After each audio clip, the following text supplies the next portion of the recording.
Today I'd like to cover a little bit of setup for a production pistol holster for USPSA or IPSC class.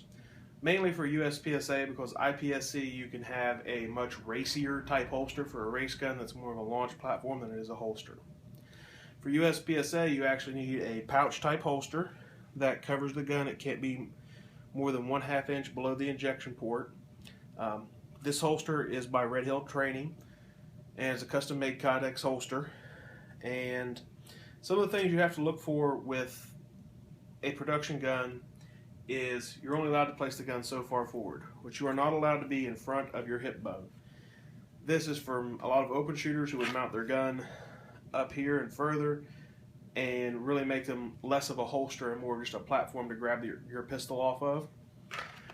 I have mine set back a little bit further because I like to shoot IDPA as well, and I don't want to go from a real low slung super fast holster to a holster at my belt level and change a lot of angles. The angle of your grip, you have to really come to a compromise with it, because raising your hand up, your hand is at more of a 45-degree angle sometimes naturally, and whenever you do the surrender draw, your hand is coming down with your shoulder already lifted, so it isn't more of a flat straight back angle on your back strap. So a good balance between that, working. And I've got the adjustment screws a little bit loose on this now. I'll torque them down whenever I get the gun exactly where I want, where it feels the most comfortable.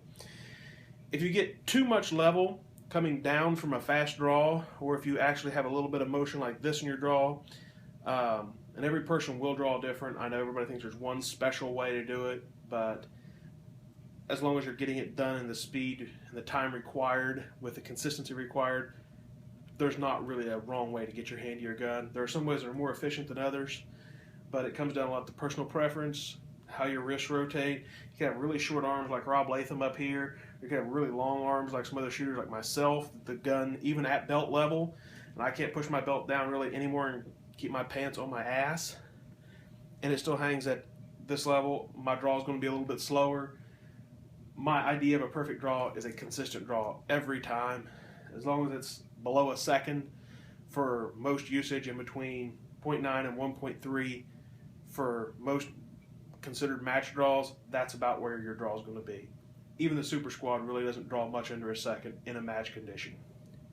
So you want this to come in a quick and smooth manner from up, down, or any other which direction they may have you have your hands behind your back.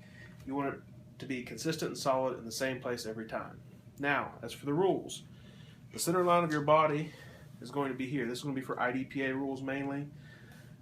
You also want to look at the hip bone, which is a USPSA and an IPSC production class requirement. The gun cannot set in front of these two bones. Also, how far the gun is away from in the inside of your inner belt, which it cannot be more than 2 inches. And this is right on that line. Also, the back strap must be above your belt level, which, without the gun in the holster, you can see where the back strap is going to be compared to my belt. And that's pretty much how I set up my holster. I get everything locked in, and I grab my Allen wrench, and on this maple leaf holster, we'll really just tighten them down. You can do this with wet blue Loctite, where you can get the position where it's at, mark it, and then add Loctite later. Or with this one, I believe I can just tighten the heck out of it and it'll stay where it's at. But your holster has to be consistently in the same spot when you go for your gun. That's just it's for personal preference, but I don't know of any good shooter that the gun moves around on them. And you also have to follow and read the rules. Now if you switch and shoot single stack, limited, open, revolver, each of those has a different set of rules for your holster and gear. So please take your time, take a close look at it, and if you have any questions, always ask them before the match. Worst case, you get to the match and you're curious about something, ask the range master there. He has the final decision. Thanks for watching, and please subscribe to us and check back soon.